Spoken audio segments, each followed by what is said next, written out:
Hoy podemos descubrir con Enel X cómo cambiar la forma en que usamos la energía con soluciones simples y sustentables.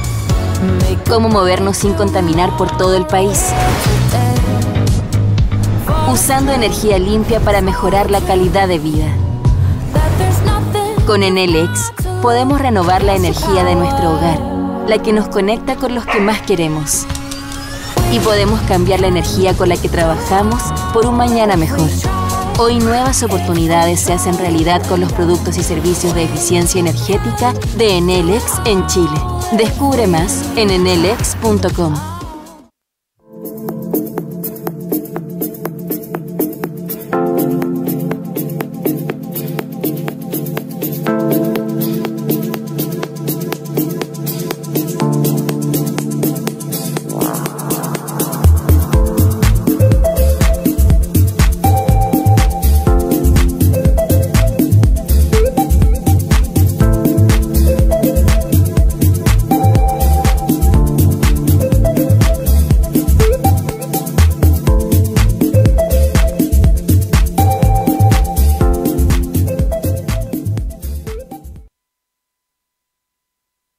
Hola, muy buenos días. Bienvenidos a la tercera sesión de Diálogos con Transparencia, una iniciativa que creamos con Chile Transparente y con el Diario Financiero para hablar de los temas relevantes del país que estamos construyendo para estos días. En esta ocasión queremos hablar del nuevo trato en la relación que debe haber entre el cliente y la empresa. Por eso agradecemos a nuestro panel de invitados quienes aceptaron nuestra invitación para hablar de este tema que siempre es urgente. Y antes de pasar con las presentaciones, no quiero dejar tampoco pasar la oportunidad de saludar a nuestro partner, el Diario Financiero, que cumple 33 años hoy día. Y para comenzar la sesión, quiero dejar con ustedes al gerente de mercado de distribución, Víctor Tavera, quien va a presentar en más detalle la sesión. Víctor. Hola Andrés, buenos días a todos. Mira, me acuerdo cuando comenzamos a conversar. En vez de un nuevo trato en la relación de cliente y empresa, hablábamos del cliente post-pandemia. Pero de verdad parecía un poco ambicioso empezar a hablar del cliente post-pandemia porque certeza, la verdad es que no tenemos. La única certeza yo creo que existe hoy día es que claramente los clientes que creíamos que conocíamos antes, hoy día son distintos y diferentes. Hace poco me tocó ver un estudio de una empresa global. Se entrevistaron más de 25.000 clientes en más de 20 países. Y los clientes efectivamente manifestaban en 5 áreas que espero comentarles. La primera era salud y seguridad. O sea, ellos se hacían preguntas respecto a ver si las empresas estaban pensando al respecto. Por ejemplo, ¿me están cuidando a mí, a mis vecinos, a mi familia? ¿Se están preocupando las empresas de sus trabajadores? El 70% lo consideraba una prioridad. Segundo tema, Customer Service. Aquí el punto principal, aparte de la facilidad de lo que pudiese ser la contactabilidad con la empresa, la preocupación era si existían los recursos para hacer una personalización en la atención. ¿Se acuerdan de mí? ¿Saben quién soy yo? ¿Están satisfaciendo mis necesidades? Creo que este punto va a ser primordial en los años que vienen y lo es desde hace ya mucho tiempo, justamente cuando los clientes nos comparan con marcas que en realidad se empiezan hoy día a parecer a máquinas de confiabilidad. Tercer punto, facilidad y transparencia. Acá hay un punto relevante. No todos los clientes son digitales. Y en creemos que probablemente, o lo que aparecía de este estudio, es que los clientes esperan que exista una solución que sea mixta. Para el cliente no digital tiene que haber una solución presencial y al revés.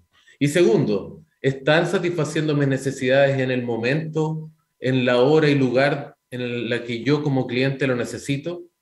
Un cuarto punto tiene que ver con la producción local. Están muchos de los clientes preocupados de cómo llega este producto o servicio a mi casa. ¿Cuál fue la cadena que había detrás? ¿Me están ofreciendo alternativas sustentables o sostenibles? ¿Están preocupados porque exista un consumo responsable? Y en quinto lugar, tema confianza y reputación. En este tema, este es un comentario particular y no del estudio, pero yo creo que las empresas deben ser igual que las personas. No somos lo que decimos ni lo que pensamos, sino finalmente lo que hacemos. ¿Están las empresas haciendo lo que dicen que van a hacer? Estos son 5 de los temas que aparecieron en este estudio muy interesante y que yo creo que son preguntas muy válidas en el mundo que está ocurriendo ahora. Ahora, desafíos post pandemia, muchos. Se me viene a la cabeza el primero, hay cosas que probablemente no van a cambiar, como el teletrabajo. Lo vimos nosotros en la demanda eléctrica entre el 2020 y el 2019. Aumentó entre un 6 y 8% la demanda eléctrica, porque claramente teníamos más personas en las casas utilizando electrodomésticos, artefactos eléctricos, etc. 2021, la situación no cambió con respecto al 2020. La verdad es que sacando y limpiando temas estacionales de temperatura, la demanda fue la misma porque claramente hay muchas personas en la demanda residencial que están haciendo teletrabajo y eso probablemente un día, 2 días, hay distintos esquemas, pero no va a cambiar. Segundo, las proyecciones de demanda. Hoy día yo no sé si alguien está utilizando un modelo antiguo que mira la estadística para hacer la proyección de la demanda futura del bien o servicio.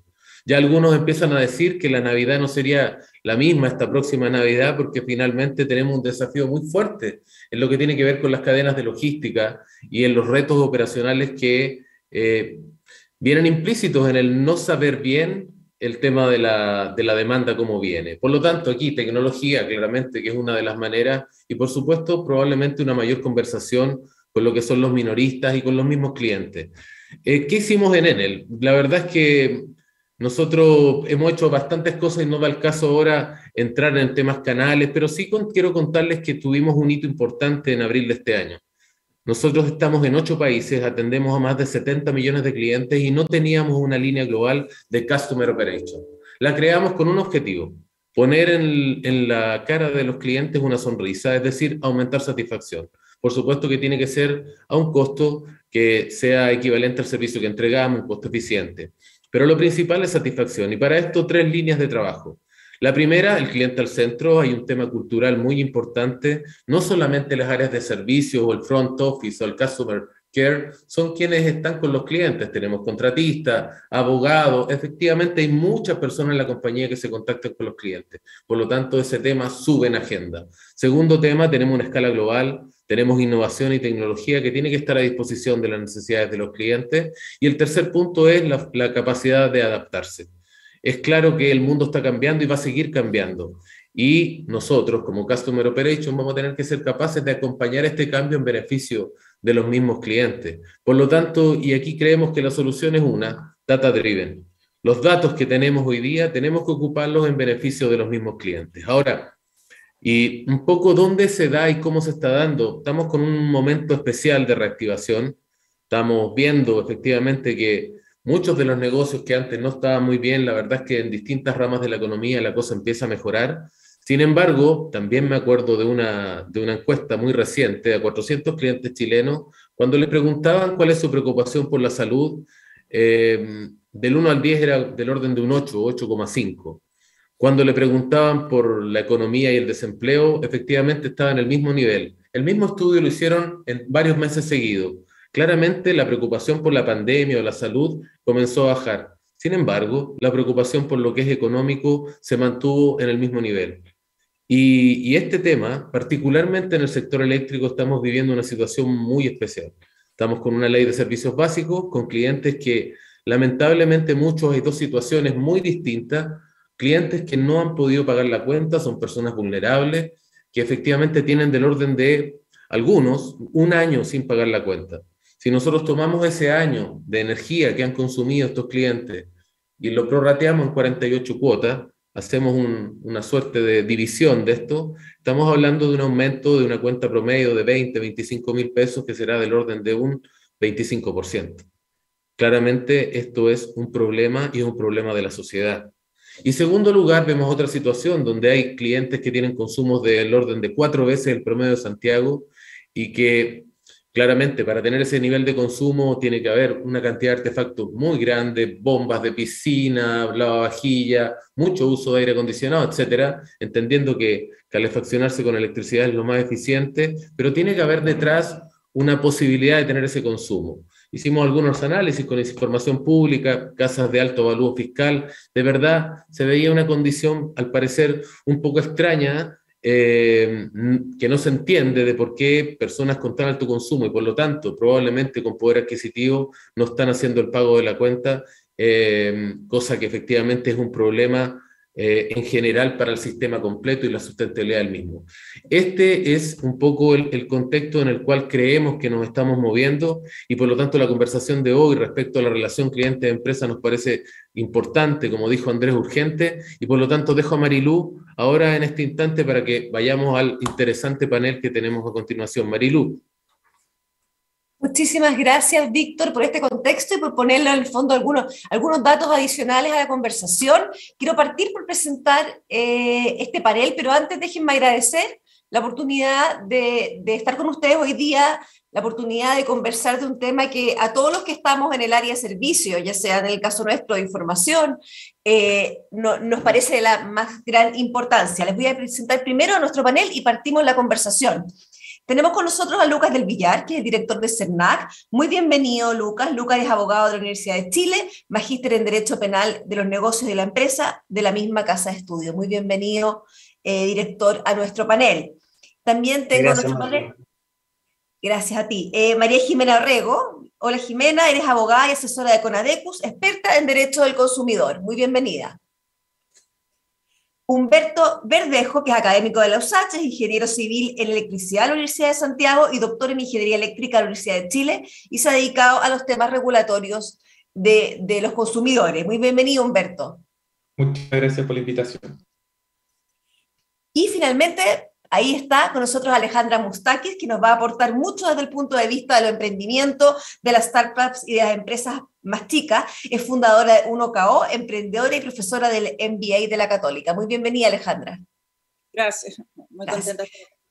Me gustaría partir por preguntarle al director del CERNAC, para ponerle un marco a lo que estamos comentando. Uno podría tener la tesis de que este año de liquidez, el país donde las personas tuvieron en el fondo por diferentes razones mayores posibilidades de consumo, y efectivamente vivimos un boom de consumo, la relación entre los consumidores y las empresas proveedoras de servicios o de bienes podría haberse o tensionado debido al flujo y la cantidad de cosas que estaban pasando, o podría haberse disminuido la conflictividad debido a que había más alternativas hoy día de financiamiento. Me gustaría, en el fondo, que nos contaras un poquito cómo has visto tú los números a nivel de CERNAC y cómo ha cambiado esto en el último año. A ver, muy buena la pregunta, porque la verdad es que la da un foco desde la perspectiva de la intensidad del consumo. Yo tiendo a pensar que el estallido social fue un hito muy importante. De alguna forma se vio reflejado este malestar hacia algunas empresas, precisamente en razón de algunos casos, ¿cierto? Algunos casos como de colusión, relacionados también con el mismo caso laboral, bastante antiguo. Y yo creo que de ahí que se ha generado también alguna sensación, hace algunas semanas atrás lo conversamos con Roberto Méndez, que decía que antes del año 2000 las personas valoraban, agradecían, digamos, a las empresas que le dan acceso al consumo, a créditos, por ejemplo, pero después de los casos La Polar y colusión ya empezó a quebrarse esa relación. Luego del estallido social vino la pandemia, donde sí vimos un incremento muy importante, casi 6 veces en algunos mercados, 3 veces en promedio. Estamos hablando de casi 900.000 reclamos que recibió el CERNAC el año pasado, pero producto de la mayor liquidez y de la compra de bienes, y particularmente en las compras por internet, los eventos cyber, nos vimos un incremento de índice de conflictividad o mayor malestar respecto a la respuesta a las empresas. Sí vimos en la pandemia, sí empezó a verse ahí un incremento de insatisfacción. Nosotros hicimos varias encuestas de percepción y la verdad es que el consumidor entendía la lógica que se estaba dando y lo complejo que era para este ecosistema, ¿cierto?, del consumo, donde hay instituciones como el CERNAC que tienen que responder, pero por otro lado son las empresas las que se ven más desafiadas. Sí, director, como usted menciona, él menciona que sí, que había este aumento de conflictividad de cierta manera, pero la gente lo entendía. ¿Principalmente tenía que ver con los tiempos de despacho, con la logística, o había algo más que ver con las tarifas, con otro tipo de cosas contractuales? Sí, efectivamente la gente decía que el tema de los precios, decía también respecto de mínimos, o sea, que le respondieran el teléfono, que le dijeran qué había pasado con su servicio, que le dieran información un poquito más clara en tiempos de la pandemia y sobre todo al principio, donde vimos que las empresas no estaban operando normalmente y los consumidores la verdad es que eran bastante conscientes de las dificultades, pero llegó un momento en que algunas empresas ya derechamente no estaban respondiendo y tuvimos que nosotros como institución incluso tomar cartas en el asunto. Sacar una plataforma Me Quiero Salir, por ejemplo, para que las empresas pudieran descontratar porque no les contestaban el teléfono. Entonces hay una mezcla de ambas cosas. Ahora, eso era relativamente previsible porque fue un shock bastante fuerte. Sin embargo, ya 1 año y medio o algo más de pandemia, ¿cómo se ajustó eso entre las empresas y los usuarios? Nosotros hemos visto que en general se ha dado un buen ajuste. Todavía el incremento no ha llegado a tiempos pre-pandémicos, digamos. Pero sí, yo creo que las empresas invirtieron, sin lugar a dudas, en mejorar sus canales de atención de cliente, entender también la lógica de los requerimientos, la inmediatez, sobre todo, que se vio bastante claramente a través de las reacciones de los consumidores. Y bueno, salvo algunos sectores y empresas, en general, las cifras van a la baja y nosotros vemos que se está normalizando. Jimena, con tu experiencia como experta de derechos del consumidor, ¿coincides con esta mirada de que post-pandemia, o ya, no, post-pandemia no se puede decir en verdad porque sería una soberbia increíble, pero digamos, por último, la normalización de la pandemia, por decirlo así, ¿ha bajado un poco la tensión entre empresas y consumidores? Yo tengo una mirada distinta, porque obviamente no manejo las cifras del director, sin perjuicio que hemos tenido siempre una relación muy fluida entre la Asociación de Consumidores con la que yo trabajo, que es con ADECUS, y con el CERNAC. Yo creo que lo que dice Luca en el sentido de que el estallido social recoge muchas de estas dificultades que se producen entre los consumidores y los proveedores de servicios. ¿Qué es lo que uno siente cuando atiende consumidores? Porque es bien distinto cuando uno tiene una cifra general versus cuando uno atiende personalmente al consumidor. Y uno entiende ahí que esta lógica o el rol fundamental que tienen los proveedores, que es ser garante de los derechos de los consumidores, porque los proveedores son los garantes. Los consumidores confiamos plenamente en el servicio que nos están prestando, en el precio que nos están cobrando, porque no tenemos otra alternativa más que estar de buena fe respecto de los proveedores. Y los proveedores muchas veces no están a la altura de este tremendo desafío que significa ser el tutelar, el que tiene además un poderío impresionante frente al consumidor. De tal manera que cuando uno tiene consumidores, uno dice, se pregunta, yo me preguntaba antes, bueno, realmente cuándo esto va a explotar? Porque eran tantos los abusos que uno veía, que la verdad es que no fue tan... Sí, ese proceso se transparentó, pero luego venía un tiempo de ajuste. ¿Te da la impresión a ti que lo aprendido en ese periodo, que lo reflexionado sobre que las causas que podrían haber llevado a ciertos quiebres entre ciertas empresas y ciertos consumidores se han procesado bien? Yo creo que han habido muchos avances, faltan muchos avances todavía, sobre todo avances de las empresas, avances legislativos, pero yo creo que sí. La gente cada día se atreve más, las empresas también están respondiendo mucho mejor en los call centers, en lo que tiene que ver con la postventa. Yo creo que se ha avanzado mucho, hemos aprendido porque ese es el camino, ¿no? Después de los reclamos viene la resolución. Gracias, Jimena. Ahora me gustaría irme, porque cuando hablamos de estos grandes casos y de números agregados, principalmente apuntamos a grandes empresas de servicio. Después voy a ir contigo, Humberto, a ver cómo eso regulatoriamente se está trabajando, pero me gustaría antes pasar por Alejandra, preguntarte, ¿tú has visto a nivel de las empresas jóvenes, las empresas nuevas, todo este movimiento, un cambio de paradigma o de alguna manera también están en este proceso de recoger una exigencia mayor del consumidor? O sea, bueno, el consumidor yo siento que también entiende más que la empresa le tiene que hacer bien a la sociedad en su conjunto. Hablamos de los reclamos que pueden haber en el fondo con clientes, pero también muchas veces con proveedores. Y voy a eso porque, por ejemplo, se tuvo que hacer una ley para los pagos, que tenía mucho que ver con la ley de 30 días, y todavía hay empresas que no cumplen la ley. ¿Cómo puede ser que hayan empresas, que imagínate, que tienen N capital, que no le pagan a empresas chicas? Y perdón que entre en ese tema, pero es súper importante como para las relaciones y quizás los dolores más grandes que tenemos en Chile. Que las cosas se cumplan, que se hagan las cosas bien, en todo orden de cosas, o sea, es lo mínimo y además es lo que todos dicen hacer. Y sobre todo cuando algunos temas ya son ley. El punto de vista de la empresa chica, obviamente tiene siempre menos recursos, a veces es más complejo cumplir, no sé, con cierto estándar, pero toda, yo te diría, la nueva empresa y los emprendedores comprenden o ven como el hacer empresa hoy día como una manera de hacerle bien a la sociedad, de hacerlo bien con los proveedores, o sea, están mucho más conscientes, te diría yo. Y por otro lado, el consumidor también, adicionalmente a todo lo que dijeron mis compañeros acá de panel, creo que espera empresas que hagan bien al mundo. En el fondo el propósito, empresas que realmente cumplen con lo que dice, que cuidan el medio ambiente, que son sociales, que cuidan a sus proveedores, a sus clientes, que no engañan, que contestan, que son de verdad.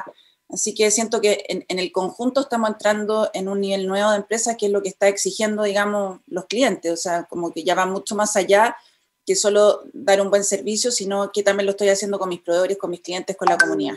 Y con el Alejandra, tú estás hablando básicamente de una autorregulación, o un propósito, es decir, yo contesto bien a mis clientes, respondo a mis clientes, a mis proveedores, porque es mi visión de hacer empresa. Sin embargo, regulatoriamente, todavía la regulación, o por lo menos lo que estamos discutiendo, tiene que ver con poner a los consumidores ya las empresas, los consumidores y los proveedores en veredas diferentes. Y eso me gustaría conversar con Humberto, que me cuente un poco cómo cree él que ha evolucionado la regulación en este sentido, si va más hacia donde dice Alejandra, que es poner en el fondo un ecosistema virtuoso, o todavía estamos un poquito en trincheras y es lo que nos queda por un tiempo. Estás sin audio, Humberto. Ahí sí, perdón. En general, la visión que tengo respecto a ese tema es que la regulación ha sido un poco reactiva, puesto que producto del estallido social de octubre del 2019 se implementó esta ley que estabilizó las tarifas. En el fondo, las tarifas de electricidad están congeladas hasta que se cumpla una cierta condición que probablemente se va a establecer el primer semestre del próximo año, y las tarifas van a volver a subir. Y en segundo lugar, aparece esta ley de servicios básicos, que en general establece que las empresas de electricidad, agua potable y gas por cañería no podrán cortar suministro en la medida que las personas no paguen las cuentas mensuales hasta el 31 de diciembre del 2021. Pero en ese escenario, esas dos leyes se establecieron para resolver un problema de urgencia. Y cuando de una u otra manera las cosas se hacen sobre la marcha, evidentemente generan problemas, y esos problemas van a afectar en definitiva a los clientes finales o al usuario final. Me refiero particularmente a que la ley de servicios básicos no quedó establecido ni siquiera en la revisión que se hizo en marzo de este año quién puede hacer uso de la ley y cómo se va a pagar la deuda. Lo único que quedó establecido es que la deuda acumulada se va a pagar en 48 cuotas. Pero con datos de la SEC de la semana pasada, la deuda promedio está sobre los 700.000 pesos, y si uno hace un prorrateo en 48 cuotas, un usuario residencial va a tener un cargo fijo por 4 años en torno a los 16.000 pesos. Entonces, eso no es una solución estructural al problema. Se resolvió de manera urgente, puesto que estábamos en una situación de pandemia, pero hasta el día de hoy, esa ley, hoy día nos queda Humberto, lo que tú estás diciendo días es que y no tenemos solución. Lo que tú estás diciendo es que esta ley, que se hizo de buena fe intentando solucionar un problema puntual, hoy día el fondo va a dejar un flanco abierto desde enero en adelante, básicamente. Que podría ser.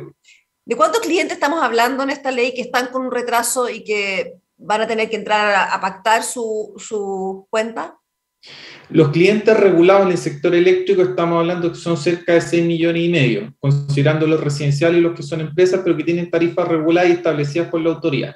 En una condición normal, previo a la pandemia, la morosidad por no pago siempre ha existido, que personas que no paguen por más de 2 meses, y ese porcentaje de deudores estaba en torno al máximo valor, un 1%, pero ahora estamos sobre el 8%, y eso implica que hay una gran cantidad de personas que están haciendo buen uso de la ley, por ejemplo, las familias más vulnerables, sobre todo las del sector sur de la región metropolitana, pero hay muchos usuarios. O sea, podría ser medio millón de personas. La ley.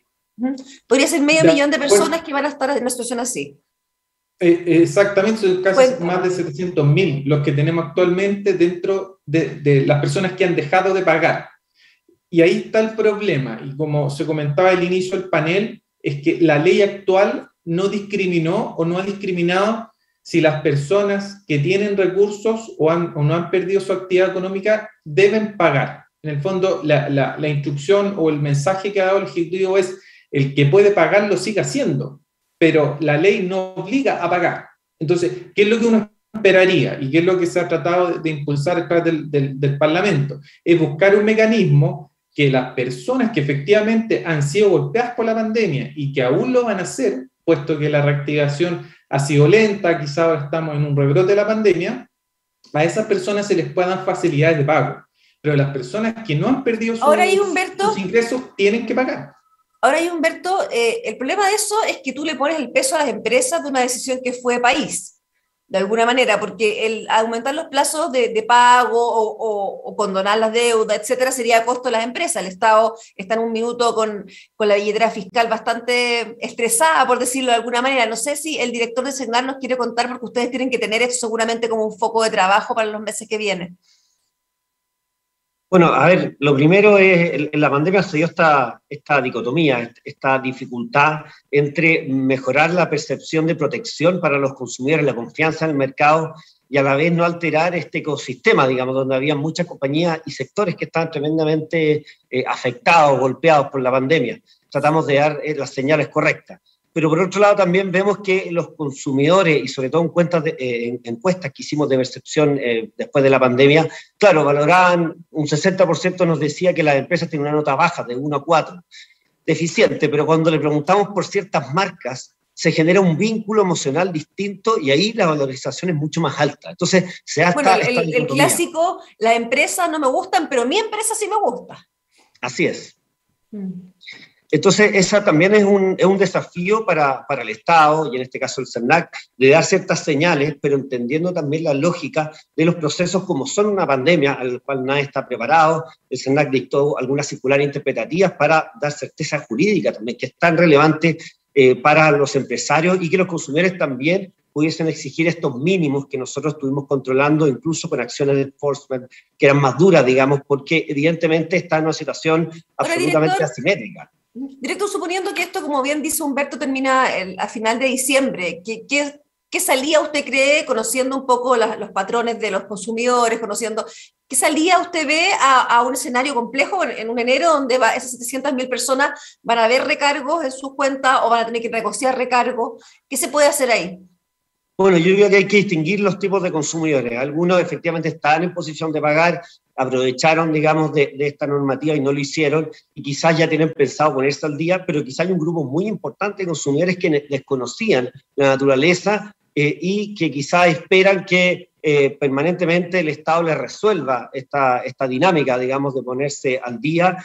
Nosotros hemos visto algunos casos incluso que se han iniciado acciones colectivas en los cuales empresas no cobraron por negligencia, por ejemplo, después se acumularon los montos y les llegó el cuotón con instituciones financieras. Al final del día lo que ocurrió fue que se tuvieron que generar un sistema autocompositivo, o sea, llegar a un acuerdo y establecer facilidades de pago para que estos consumidores pudieran salir adelante. Eso fue la salida que se dio. O sea, una mesa de trabajo podría ser una salida. Jimena, yo no sé cómo tú lo estás viendo del lado de los consumidores, me imagino que te han llegado un montón de preguntas sobre este tema porque está bastante encima. No tantas, fíjate. Los consumidores en general en Chile se informan parcialmente, sino yo diría deficientemente. Ese es un problema del consumidor. Las empresas hacen grandes esfuerzos por informar, el CERNAC hace grandes esfuerzos por informar, pero todavía estamos muy lejos los consumidores de entender las decisiones que tomamos. Ahora, a mí lo que me preocupa es la sobrereacción legislativa cuando tenemos este tipo de problemas. Porque cualquier problema que afecte tanto a consumidores como a empresas, que tenga que ver con colusiones o cualquier cuestión que signifique un caso de alta conmoción pública, genera de inmediato esta sobrereacción legislativa que yo digo, y que todos los que se presentan proyectos de ley, mociones parlamentarias, etc. ¿Cuál estás viendo tú y cuál ves tú, Jimena, en este escenario actual? ¿Qué tipo de proyectos te preocupan que hayan sido generados por una sobrereacción y que la verdad es que no van a ayudar, sino que solamente van a complicar? Yo creo que, por ejemplo, una de las cosas que me preocupó fue el tema del mercado del gas. Lo que dijo el fiscal nacional económico la semana pasada, que a muchos les pareció estupendo y a mí me pareció increíble, lo encontré el terror. Él dijo que a propósito, lo que iba a pasar con este informe de la Fiscalía Nacional Económica respecto al mercado del gas, que iba a servir para futuras regulaciones. Y la verdad es que uno dice, bueno, en realidad no puede ser posible que una conducta tan reprochable, no estoy imputando nada más que reproche, no estoy diciendo que sea colusiva ni que sea penalmente sancionable, sino que es reprochable, sirva entonces para desarrollar proyectos de ley. ¿Cómo no podemos anticiparnos como sociedad, como decía Alejandra, hacer empresas más benevolentes, más proyectos de ley que involucren, como decía Lucas recién, tanto a consumidores como una mesa de trabajo, como usted mismo dijo, Marily, para resolver problemas de largo plazo? Si las leyes no podemos estarlas modificando año a año, cada 5 años, las leyes tienen que tener cierta continuidad en el tiempo. Eso es porque se van parchando y van quedando todos estos vacíos que finalmente terminan siendo absolutamente reprochables, no sirven, está la ley, está la trampa. Ese creo yo que es el gran problema del legislador. El gran problema. Ahora, me gustaría irme, tenemos este tema del gas acá, o sea, perdón, del gas, ya me confundiste de las cuentas básicas, pero también tenemos otro frente interesante en los meses que vienen, y ahí también me gustaría partir por Alejandra, que va a ser los cambios en las condiciones crediticias. Eso podría ser también un flanco importante de tensión entre consumidores y empresas, porque, por ejemplo, ya estamos viendo en el caso de los créditos hipotecarios, durante años tuvimos un sistema súper flexible, súper abierto, bien a medida, con mucha competencia, con condiciones que en una parte del mundo se ven. Me gustaría saber, Alejandra, ¿cómo ves tú ese flanco de tensión financiera? Sí, yo creo que no es nada buena idea que sigan habiendo flancos de tensión. Estamos con un país que está bastante dividido, peleado, que hay como rabias. Creo que el minuto que ojalá pudiéramos encontrar espacio, justamente lo contrario, en el fondo, como decía Jimena, creo que más que nunca la empresa en todo orden de cosas tiene que hacer una muestra muy importante de su conciencia, de lo ocupado que está de hacer las cosas bien, de hacer lo que dice, que a veces es súper simple porque las empresas pueden decir un montón de cosas, pero tienen que mostrarla con hechos, ¿ya? Es la mejor manera de ganar confianza, haciendo lo que uno dice y comportándose bien. Y todo eso que lleve a que no tengamos que tener regulaciones para todo, porque si no, en el fondo hay que regular todo. Entonces, cuando hablamos de libertad de emprendimiento, libertad de... Eso pasa en los mercados que realmente se autorregulan y se cuidan, y que hay libre mercado y que hay competencia. O sea, es súper importante cuidar la competencia, el libre mercado, que todos puedan participar. Por lo tanto, también bajar, hoy día también, por ejemplo, el 13% de las ventas la tienen 1 millón de empresas en el país y el 87% restante la tienen solo las empresas grandes.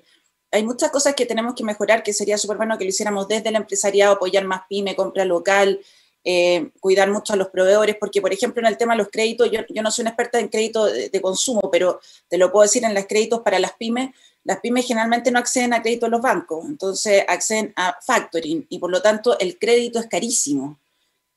Comparativamente una empresa grande puede estar en UF más 3, más menos 3, tener créditos con tasas impresionantes, que comparativamente lo que es para los más chicos generalmente tienen que tomar otras opciones alternativas de crédito, cuando en la banca también es muchísimo más caro, pero el factoring es un formato súper caro de capital. Entonces, todas esas cosas son temas que tenemos que ver, que tenemos que conversar, porque lo mejor que le puede pasar a un país es que los proveedores, las pymes crezcan, los emprendedores, y así tenemos más mercados, más competencia. Así que al rey, yo solo lo dejo dicho en que ojalá también ese no sea un flanco, contra que no puedo decir qué pasaría con los créditos de consumo, te puedo decir lo que sí pasaría con los créditos a las pymes y los proveedores.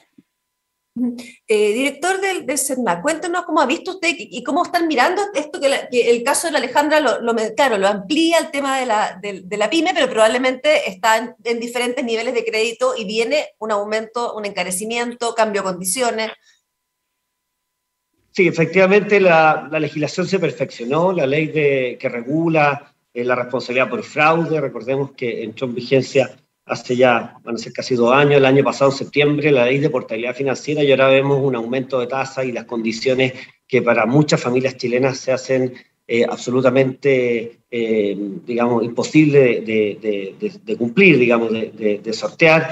Y evidentemente que esto va a generar un problema en el largo plazo. Vemos que esto va a escalar para algunos mercados que requieren financiamiento, como el inmobiliario, como la automotriz y otros. Y hemos visto también algunos casos en los cuales personas que ya tenían aprobadas sus condiciones financieras han visto modificaciones de tasa, cosa que el SENAC ya ha visto en el pasado y ha tomado cartas en el asunto. A ver, yo creo que efectivamente aquí lo importante es que el consumidor tenga información clara de lo que ocurre en el mercado, sin sesgo, sin aprovechamientos políticos, sin populismo, por decirlo así, y que entienda que estas dinámicas se dan en una lógica en la cual es esperable que el mercado reaccione de determinada forma. Ese tipo de acceder a información clara y oportuna, yo creo que también debiese ser parte importante del diseño de las políticas públicas. Para darte un ejemplo concreto de lo que estamos hablando ahora, el SERNAC ya desde el año pasado está rediseñando las cartillas de los créditos hipotecarios. ¿Qué significa eso? Básicamente la información que te llega con tu crédito hipotecario, que te informa adecuadamente cuánto vale en términos comparativos los promedios del mercado, que te induzca, que te incite a decisiones óptimas, por ejemplo, y eso para todos los productos financieros.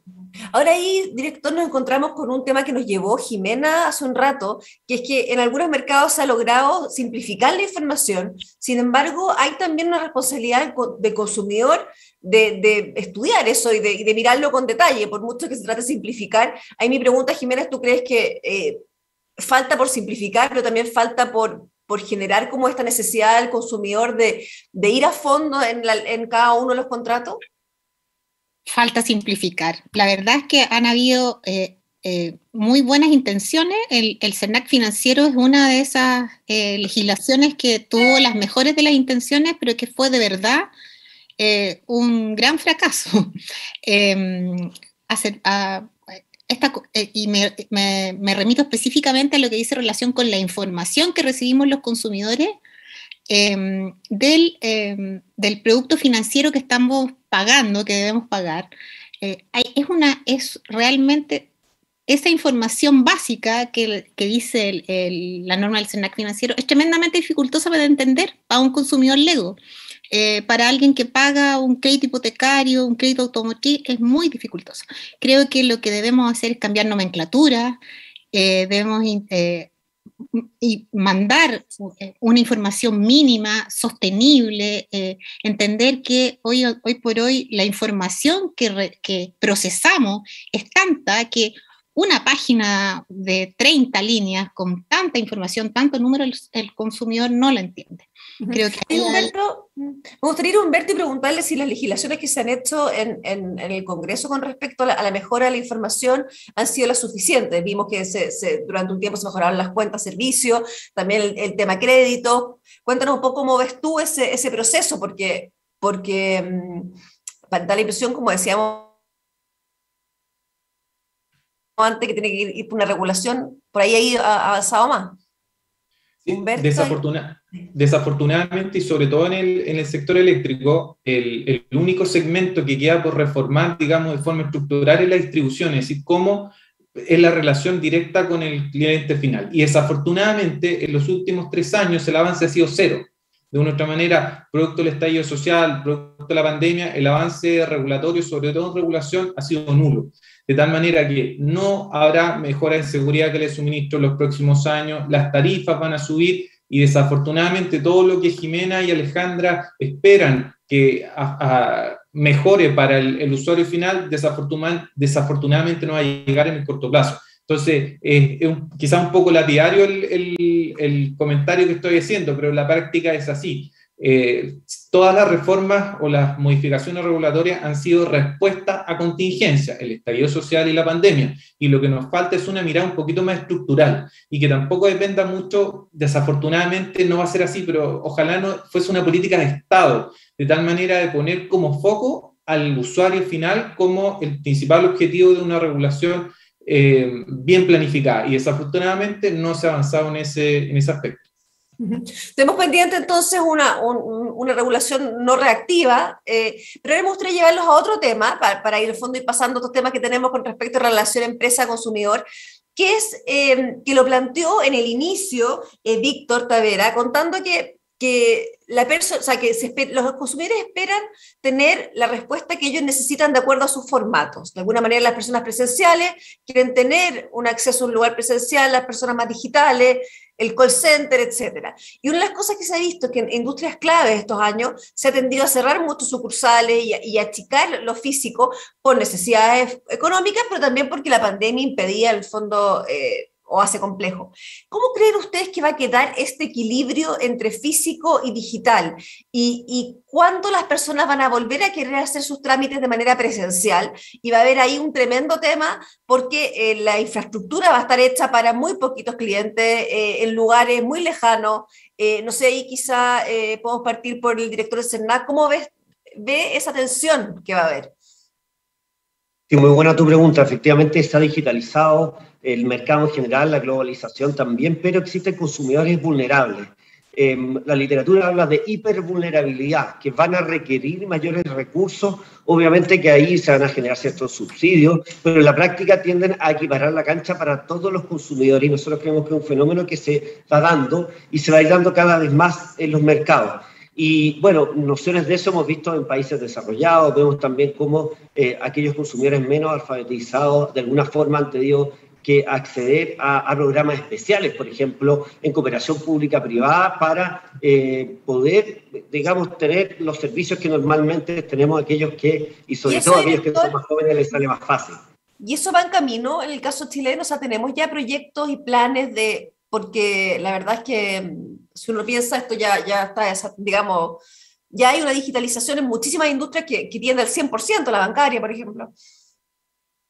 Bueno, nosotros como CERNAC por lo menos tenemos varios programas dirigidos a consumidores hipervulnerables, tercera edad, y también tenemos con FOSIS, con Senama y con otros organismos públicos, con Senadis también, programas que están dirigidos. Ahora, también hay que recordar que las empresas tienen que tomar una decisión. Es conocido el caso de estudio, digamos, por expertos de la economía del comportamiento, cuando se empezó a cobrar por ir al cajero, eran $5 por cajero, y un caso de consumo estudiado y efectivamente no cumplió con los estándares de generar esta justicia en la transacción, ¿cierto? Esta equidad transaccional, como decía Richard Thaler, que básicamente es algo que las empresas tienen que cuidar también en su toma de decisiones. Me gustaría, Jimena, si nos puedes complementar en ese sentido, ¿cómo hacemos con un grupo rezagado que no accede a la digitalización todavía o que necesita un poquito más de ayuda para hacerlo? Yo estoy de acuerdo con el director. Yo creo que a través de educación, yo siento que ahí hay una brecha entre lo que hace la industria, que uno entiende que los costos bajan cuando digitaliza todo, pero esa manera de actuar significa discriminar al consumidor que no es digitalizado, ¿ya? Y nuestra ley del consumidor y el estatuto tutelar de la ley del consumidor en el mundo exige no discriminar al consumidor. Entonces, si usted tiene consumidores o clientes no digitalizados, no puede dejarlos sin postventa. Yo creo que el esfuerzo que haga el Estado a través del CERNAC o de otras agencias que se dediquen a esto, es nada si no va acompañado de un real aporte de la industria. Eso creo yo que falta. Ahora, Alejandra, hay desde el mundo del startup y el emprendimiento varias iniciativas interesantes, quizás tú nos puedes contar, para simplificar la digitalización y muchas de ellas apuntan a una bancarización, a un financiamiento mucho más sencillo para los consumidores. ¿Cómo puede aportar todo ese mundo a achicar la brecha, de alguna manera, en este caso? Solo para partir, me gustaría, Marily, partir con que el 18 de octubre, como que el dolor era que había gente que no estaba en el modelo, y después la pandemia nos hizo el dolor más profundo. O sea, diría, toda la gente que no tuvo internet en estos años quedó muy atrás, quedó todavía más atrás. Entonces, el desafío es gigante. O sea, lo que lo quiero poner es como una urgencia porque, no sé, yo estoy trabajando en Bajo de Mena y ahí los niños no fueron al colegio en 2 años y no hay internet. Y no están trabajando con Zoom o cosas que uno no puede creer que todavía pasen. Imagínate cuánto aumentó la brecha entre los que sí podían estar conectados y digitalizados y los que no, ¿ya? Y en el mundo de la empresa, de la microempresa, los microempresarios en Chile, que es la mayor cantidad de empresas que tenemos en el país, la mayoría no están digitalizados, ¿ya? Y no todo el mundo se maneja muy bien con lo digital aún. De hecho, los CEFAN, hay un emprendimiento que es Innovit, que se llama Hora Fácil, que es una plataforma que saca las colas de los consultorios y que lo hace multiplataforma, pero no todavía en línea porque la gente no pide hora en línea, ya no pide hora por internet. Entonces tenemos muchísimas personas que todavía no están digitalizadas y que no saben ocupar estos medios para sus trámites o para otras cosas. Y por lo tanto ahí, total, como decían, tenemos que digitalizar a todos, tenemos que ocuparnos de esto de una manera importante. Hay un montón de iniciativas que hoy día están pasando entre laboratorio y otras, pero creo que es un tema país. Tenemos que lograr llegar con internet a todos los rincones. Obviamente para los niños, para los chicos es mucho más fácil, pero después tenemos muchísimas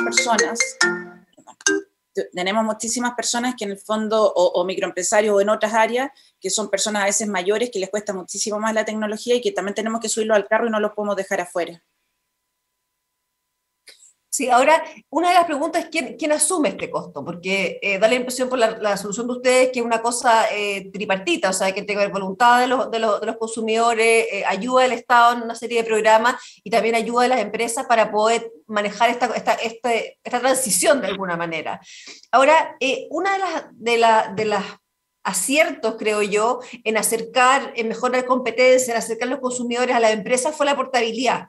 La portabilidad de la telefonía celular, no sé si coinciden conmigo, quizás estoy equivocada, pero da la impresión que fue un salto en el sentido de acercamiento a las empresas, de exigencia a las empresas y a la vez de las empresas de poder mejorar su competencia. A mí me gustaría, Humberto, tú que estás en el tema más legislativo, estás mirando las regulaciones, ¿tú crees que hay posibilidad para avanzar hacia otras portabilidades o proyectos de ese tipo que junten todos estos objetivos que estamos considerando ahora? La portabilidad financiera fue mucho menos masiva, pero también fue portabilidad. ¿Qué viene ahora en ese sentido? Sin audio. Lo que uno esperaría es que avanzáramos en un proyecto de portabilidad para que, de la misma manera que lo hace el usuario con las compañías de telefonía, pueda hacer lo mismo con los suministradores de electricidad, para ponerlo en el contexto más simple. Desafortunadamente ese proyecto está congelado en el refrigerador, no avanzó, puesto que no se logró mostrar en definitiva a los parlamentarios cuál era el beneficio de que el usuario pudiese elegir. Hay mucha experiencia en el mundo que efectivamente con cierta estrategia los precios, las tarifas en el fondo pueden disminuir, los usuarios pueden hacer uso de energía limpia, que es un concepto súper importante, que la persona en su casa, que el momento que prenda el aire acondicionado, sepa que esté comprando a una empresa renovable, le da mucho más certeza y mucho más valor hacia la empresa con la cual está tratando. Pero desafortunadamente eso no avanzó y lo que uno esperaría es que se pudiesen destrabar, digamos, las limitaciones que permiten avanzar hacia esa regulación. Y la pregunta es, ¿cuál es la limitación que nos impide avanzar? Y la respuesta es bastante sencilla. Uno de los pilares para tener portabilidad a nivel de usuario final, el que está en la casa, el que está en su departamento, es que digitalicemos la red. ¿Y qué significa eso? Introducir esta tecnología que se discutió con mucho énfasis en 2019, que son los famosos la medición inteligente, que no es solamente medir a distancia, sino que tiene una serie de prestaciones adicionales que va a permitir abrir el mercado a la portabilidad. Eso es por un lado. Pero en segunda instancia, el Ejecutivo también tiene que dar las señales positivas para liberalizar el mercado. Y en ese sentido, lo que hizo la Comisión Nacional de Energía hace un par de semanas atrás, indicando que habrá próximas licitaciones para clientes regulados, también restringe un poco la posibilidad de tener portabilidad en el sector eléctrico en el corto plazo.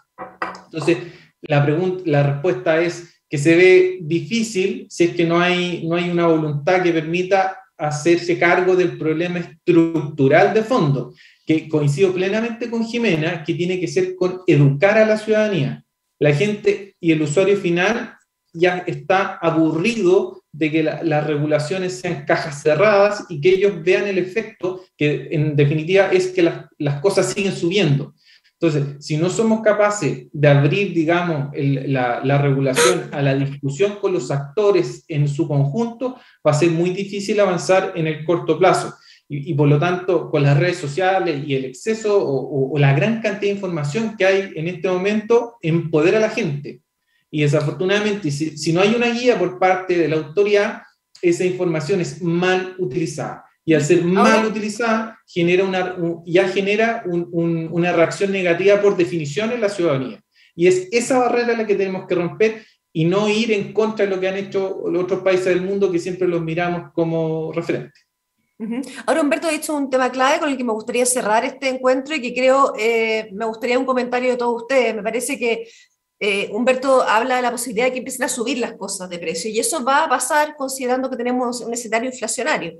O sea, uno de los desafíos en la relación empresa-consumidor va a ser que para las personas la cuenta del supermercado, la cuenta de todo, debería, o de muchas cosas, para estar exagerando, el próximo año debería subir. Me gustaría en el fondo que ustedes nos contaran desde la experiencia de cada uno, cómo ven ustedes este desafío y qué cosas se pueden hacer para mitigar la tensión que va a provocar necesariamente un año más inflacionario, o sea, ya unos meses más inflacionarios. Jimena, parto por ti. Difícil, sí, yo estoy pensando en voz alta para que después no digan esto es lo que dijo, o sea, es lo que voy a decir. Yo creo que un poco lo que decía Humberto, hay que explicarle a la gente por qué la cuenta está saliendo más cara. Eso es como lo primero. Lo segundo, yo creo que hay una necesidad de cambiar estos garantizados de rentabilidad que tienen las empresas, sobre todo en las industrias de servicios básicos. No estoy diciendo cuál es el óptimo, pero sí ahí hay un juego en que las empresas pueden efectivamente hacer trampa a estas rentabilidades. Ojalá sea cada vez más difícil. ¿A qué te refieres por trampa a la rentabilidad?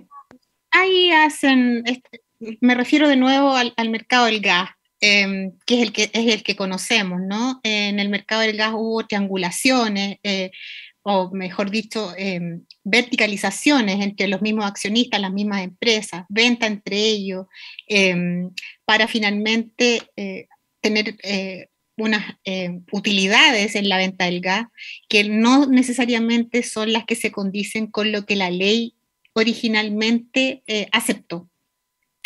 Yo creo que porque lo que primero le viene a la gente es esta cosa de regulemos los precios. Y nosotros estamos en una sociedad, nos guste o no nos guste, que es de libre mercado, no podemos regular precios.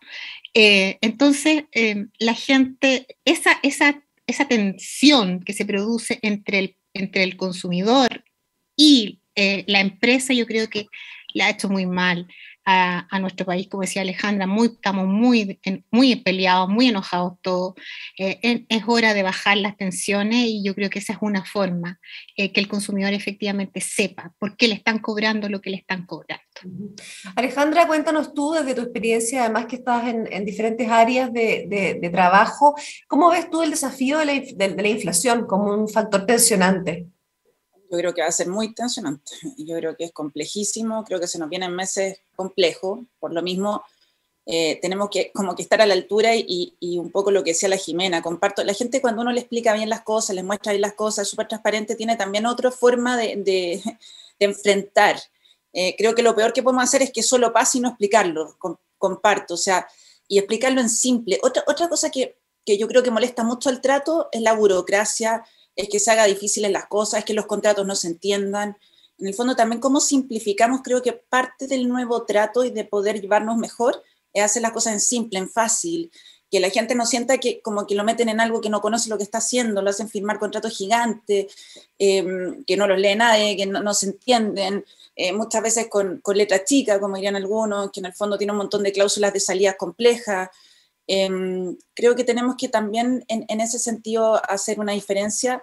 Yo creo que el tema de la inflación va a ser doloroso, para las pymes es muy complejo, en general para todos, además todos tus proveedores están más caros, o sea, es una cadena que no hay cómo parar. Piensa que además en el caso de las pymes generalmente también, o cuando uno quiere comprar en Chile, que hoy día, o ir armando compra local, bueno, todas estas cosas obviamente no son una ayuda.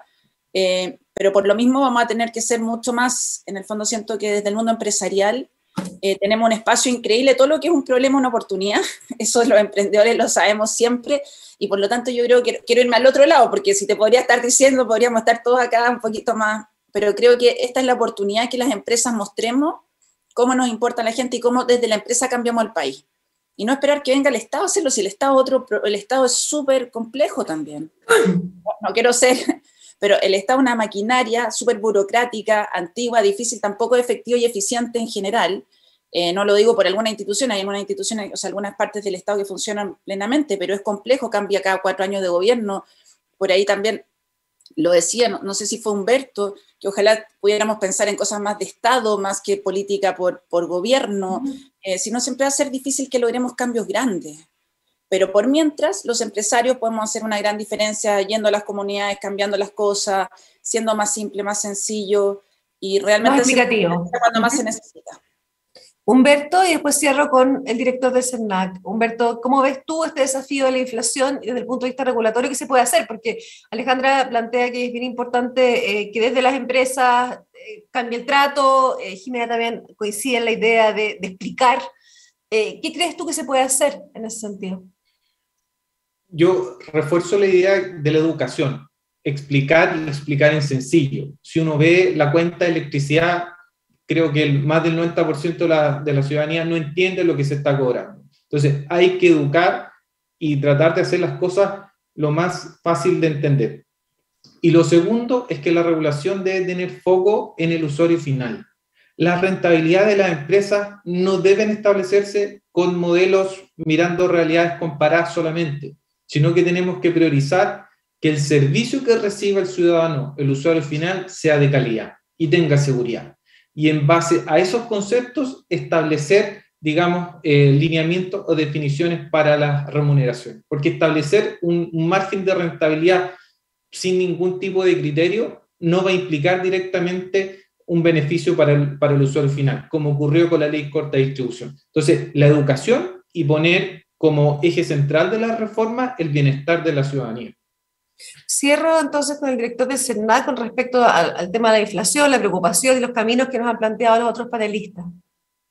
Bueno, yo quiero estar de acuerdo con todo lo que se ha señalado. Generar confianza en el mercado pasa por entregar información veraz y oportuna respecto de los cambios que se van generando, que se vayan también entendiendo con la ciudadanía. Ahora, también hay que entender que aquí hay dos lógicas, digamos, hay mercados que están regulados, si bien, como explicaba Humberto, cada vez la diferencia por la tecnología ha ido cambiando y que son monopolios naturales, versus aquellos que no lo son. Donde no lo son, efectivamente hay políticas públicas de portabilidad, pero aquí me gustaría hacer una distinción. Una cosa es el deber ser y la regulación en materia de portabilidad, y otra cosa es la praxis, o la práctica que permite la portabilidad. Nosotros hemos visto en el CERNAC que existen algunas industrias políticas de retención, donde impiden al consumidor salir de su contrato para optar a una alternativa. Y por eso hemos generado herramientas en materia de telecomunicaciones, en materia de seguros generales y otras más que vamos a seguir profundizando, sobre todo con el proyecto de ley pro consumidor que permite descontratar.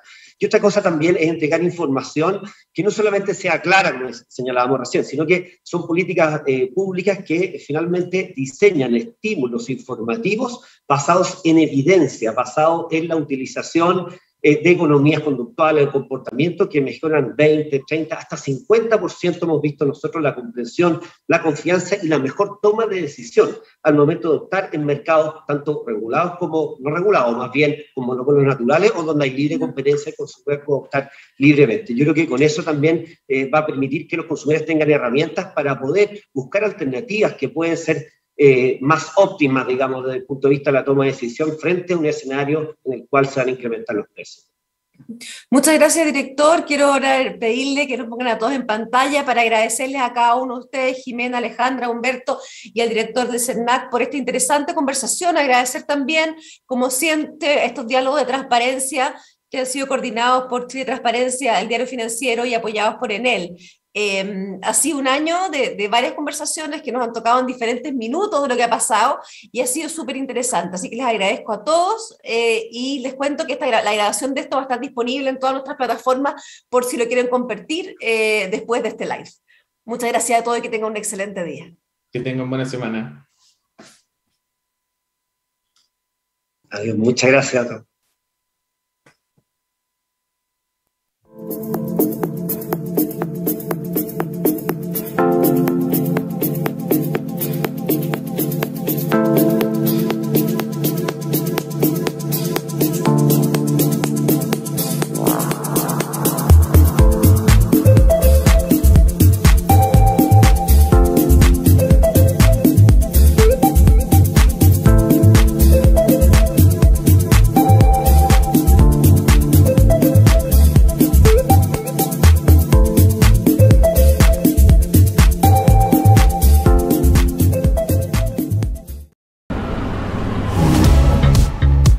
Hoy podemos descubrir con Enel cómo cambiar la forma en que usamos la energía con soluciones simples y sustentables. Cómo movernos sin contaminar por todo el país. Usando energía limpia para mejorar la calidad de vida. Con Enel podemos renovar la energía de nuestro hogar, la que nos conecta con los que más queremos. Y podemos cambiar la energía con la que trabajamos por un mañana mejor. Hoy nuevas oportunidades se hacen realidad con los productos y servicios de eficiencia energética de Enel en Chile. Descubre más en enelex.com.